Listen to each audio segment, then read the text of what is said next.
équipe d'encadrants que vous avez plus ou moins rencontrées et avec lesquelles vous allez vivre. Alors écoutez, je vous souhaite sincèrement un excellent stage, de bons et grands moments musicaux, des bons moments humains aussi.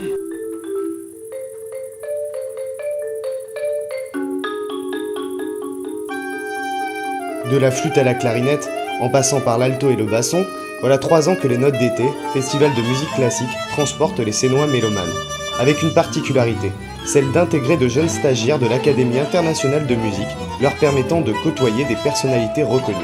Retour avec Jean-Pierre Viard sur la genèse du projet. J'ai connu l'Académie en tant que professeur, puisque je m'occupais donc de la classe de basson et puis de la classe de musique de chambre. Et j'ai été ensuite élu président de cette académie. On a développé le festival, on a fait pour que ces choses, la musique évolue et soit accessible à tous. Rapprocher la grande musique et la population, une volonté partagée par la municipalité, mais aussi les associations locales. L'Académie de musique est venue s'installer il y a 4 ans à La Seyne-sur-Mer. C'est grâce à Florence Cyrulnik, adjointe à la culture, qui a créé un partenariat avec M. Viard, le directeur de l'Académie. Il nous est tout de suite apparu que c'était une chance pour la ville d'accueillir une académie pour changer son image.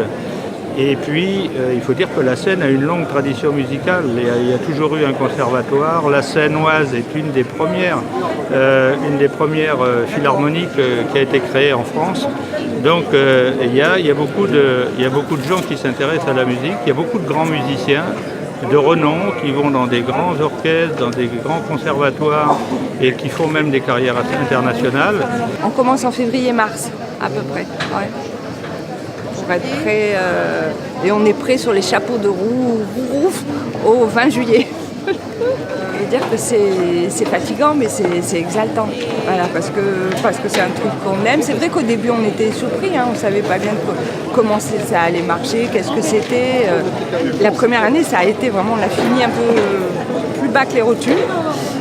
Mais maintenant, c'est bon, on est presque rodés.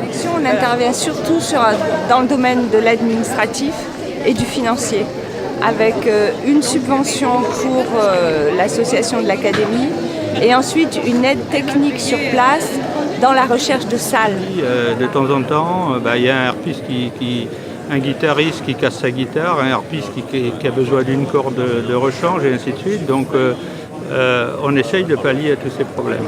Donc on s'est dit il faut une équipe, une association groupant des bénévoles pour essayer de s'occuper de petites choses comme transporter les élèves sur leur lieu d'études, transporter les élèves et les professeurs le soir au Fort Napoléon, essayer de donner des idées comme les aubades à midi sur le marché. Et tout ça, c'est né année après année. Maintenant, on voit que ça prend forme. Les aubades n'ont jamais eu autant de monde que depuis cette année. Des aubades qui sont un rendez-vous apprécié des Sénois qui se déplacent régulièrement, de plus en plus nombreux, pour justement profiter de ces moments quelque part assez rares et exceptionnels, puisque vous avez des artistes que l'on retrouve sur les plus grandes scènes du monde et qui viennent juste là en aubade pour un quart d'heure, 20 minutes, pour quelques artistes.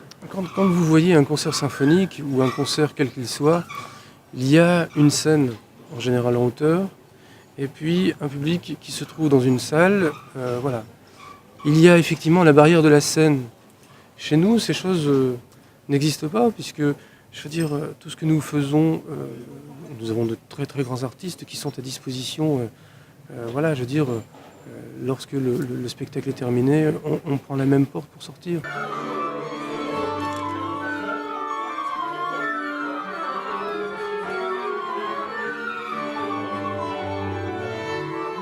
Cette histoire sera accompagnée de petits morceaux, des petits interludes de musique. C'est le jour du voyage dans le ventre de l'arbre, le jour du grand dedans. Séraphine a 7 ans.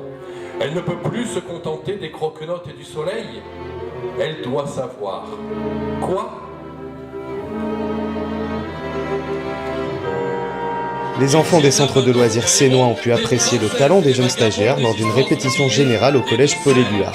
Quant à la chorale de la ville et sa 50aine de choristes, ils ont pu faire apprécier leur vocalise lors des représentations.